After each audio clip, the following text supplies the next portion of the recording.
Hi, my name is Tanner Jensen, and this is my corrections for midterm exam 2. On the left is the original exam, and on the right will be my corrections. So the first problem that I had gotten incorrect on the original exam was question 3. Originally, I had deciphered that it was unimolecular diffusion because I noticed that there'd be no convective forces in the block of sugar because it's sitting at the bottom of the tank unmoving. I stay true to that in my corrections, and I do state that it's no convection, so there will be a linear response as I had initially on the concentration versus the distance. And so because it's just sitting in the large water source with no moving water and the water still. And then for the second graph, the flux as a function of the water height, it's not moving, so the flux would then be steady as opposed to the diagram that I drew on the original exam, which during that time I was completely unknowledgeable in this. I had to go back and I had to relearn this from the notes, but you could determine that the water's not moving, so the flux would be steady along the water height. The next question that I didn't get full points on was question 5. I had the wrong equation starting out for the column, so I rewrote it. And so in this term, we know that M is large because it's sparingly soluble.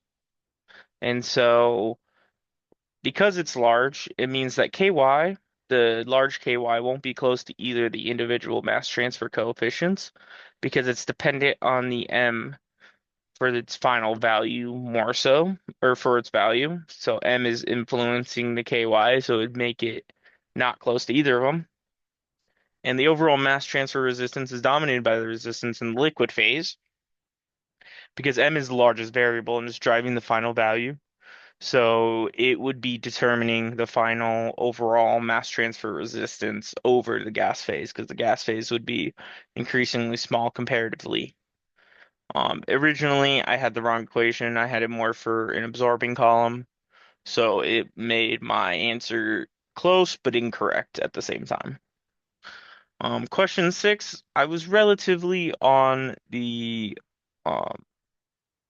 on the same page, but I missed a couple topics I needed to hit on.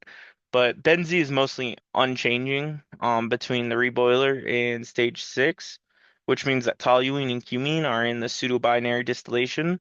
So it's as the cumene is dropping, the toluene increase in liquid composition because they are in a pseudo-binary distillation, toluene being the MVC and cumene being the LVC.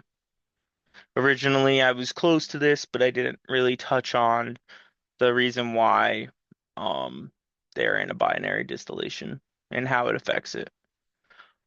Question 7, I had parts A, B, C all correct, and I missed some of points, parts D. So, considering that issue, I came to make sure to research, or I guess go back through the notes and make sure that I got a good understanding of all these. And I think the biggest problem I had during the original exam is that the number of stages is really relating to the separation efficiency the most. And so I took that really into account when I was going back over these. So for part DI, the mass transfer limitations, we would increase the number of stages because the mass transfer is lower in reality than the ideal. So it would decrease the separation efficiency that the graph would be showing and increase the number of stages.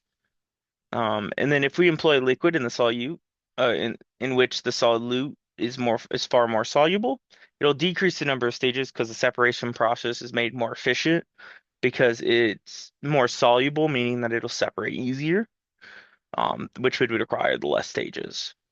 If we increase the temperature, it would increase the number of stages because it's going to cause a lower absorption capacity, in which liquid would hold less of the solute gas at equilibrium, meaning it'd be less efficient in separating.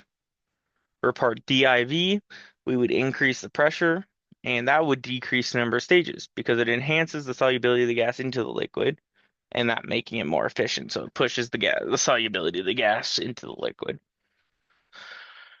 And originally, I was taking stabs at this. I wasn't fully aware of all the influences that these had, but I went back and went through the notes and found the correct justification for each of those.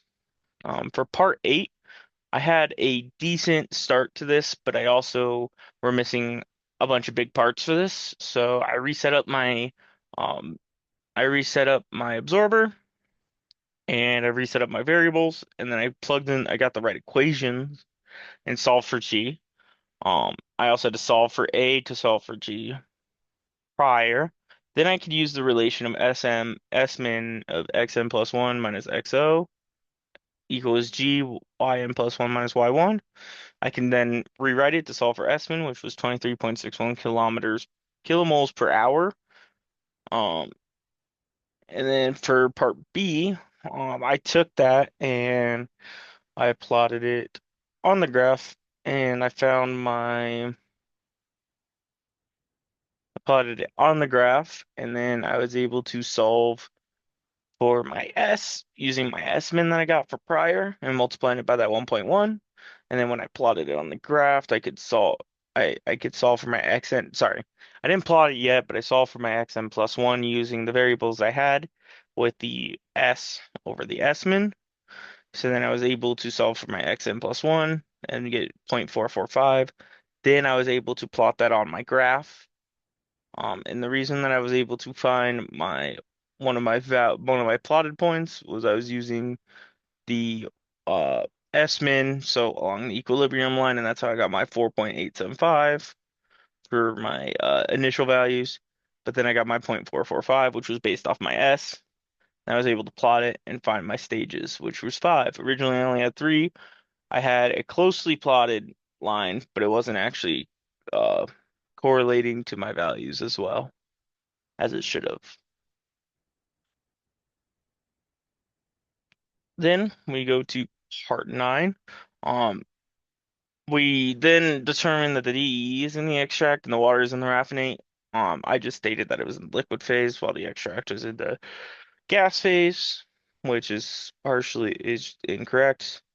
But I went back and I got the correct part for that. And then the concentration, I had a very similar approach. I just forgot to change it to the R and the E because it's a raffinate and extract, which I did. And then I solved for my Y1. I just got wrong values on my initial one because I had the setup wrong. Or and so when I redid it, I got a value of Y1 is equal to 0.00653.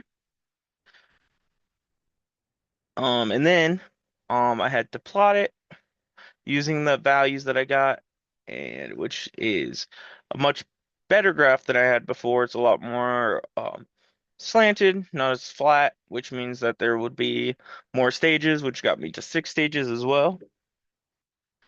And so with those six stages, I was then able to find my Y star one, which I'd go up from my point to the Y equals X line, and that would be my Y one star. And then I could find my E min by using the Y1 star in replacement of the Y1, which would then give me the value of 81.666 kmol per hour, or sorry, kilogram per hour. My apologies.